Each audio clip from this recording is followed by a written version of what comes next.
ஹாய்ங்க, நம்ம இன்னைக்கு ஒரு டிஃப்ரெண்ட்டான ஸ்வீட் ரெசிபி பார்க்கலாம். மேங்கோ அண்ட் கோகோனட் வச்சு ஒரு மேங்கோ கோகோனட் பர்ஃபி செய்யலாம். அதுக்கு நல்லா 3 பழுத்த மாம்பழமாக எடுத்துக்கோங்க. மேங்கோவோட பல்ப்பை மட்டும் தனியாக எடுத்து மிக்சி ஜாரில் சேர்த்துக்கோங்க. 2 ஸ்பூன் சர்க்கரை சேர்த்து நல்லா பேஸ்ட்டாக அரைச்சிக்கோங்க. இப்போ நம்ம ஸ்வீட் எப்படி செய்கிறதுன்னு பார்க்கலாம். அதுக்கு ஒரு பேனில் 2 ஸ்பூன் நெய் சேர்த்துக்கோங்க. 1 கப் தேங்காய் சேர்த்துக்கோங்க. நல்லா ரோஸ்ட் பண்ணுங்கள். தேங்காவோட ரா ஸ்மெல் போகணும். இப்போது ஒரு 2 டம்ளர் பால் சேர்த்துக்கோங்க. தேங்காய் பாலில் நல்லா வேகணும்.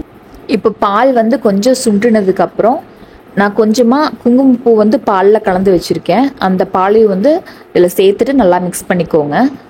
ஸ்வீட் கொஞ்சம் நல்லா ரிச்சாக இருக்கும். தேங்காய் பாலில் நல்லா வெந்துருச்சு. இப்போ நம்ம ஸ்வீட்னஸ்க்கு சுகர் சேர்த்துக்கலாம். உங்களுக்கு வேணும்னா நீங்கள் கண்டன்ஸ் மில்க் சேர்த்துக்கலாம். நான் ஒரு 1/2 கப் சுகர் சேர்த்துக்கிறேன். ஸ்வீட்னஸ் உங்களுக்கு தகுந்த மாதிரி நீங்கள் அட்ஜஸ்ட் பண்ணிக்கலாம். இப்போ சர்க்கரை சேர்த்துட்டு நல்லா குக் பண்ணுங்கள். ஸ்வீட் நல்லா இலகி வரும் சர்க்கரை சேர்த்தங்காட்டி.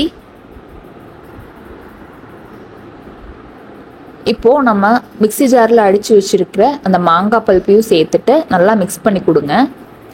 மிக்ஸ் பண்ண கன்சிஸ்டன்சி நல்லா திக்காய் வரும். இப்போ கூடவே ஒரு 1/4 கப் மில்க் பவுடர் சேர்த்துக்கோங்க. மில்க் பவுடர் சேர்த்தா இன்னும் நல்லா ரிச்சாக இருக்கும். உங்களுக்கு வேண்டான்னா நீங்கள் ஸ்கிப் பண்ணிக்கலாம். இப்போ வாசனைக்காக கொஞ்சம் ஏலக்காய் தூள் சேர்த்துட்டு நல்லா கலந்து விட்டுக்கோங்க.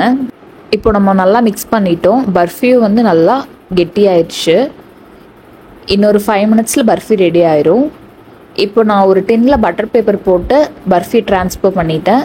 மேலே கொஞ்சமாக நட்ஸ் சேர்த்துக்கோங்க. இப்போ இதை ஒரு 2 மணி நேரம் செட் ஆக விடுங்க. அவ்வளோதான், நம்மளோட பர்ஃபி சூப்பராக செட் ஆயிடுச்சு. இப்போ நம்ம இதை பீஸ் போட்டுடலாம். கண்டிப்பாக ட்ரை பண்ணி பாருங்கள்.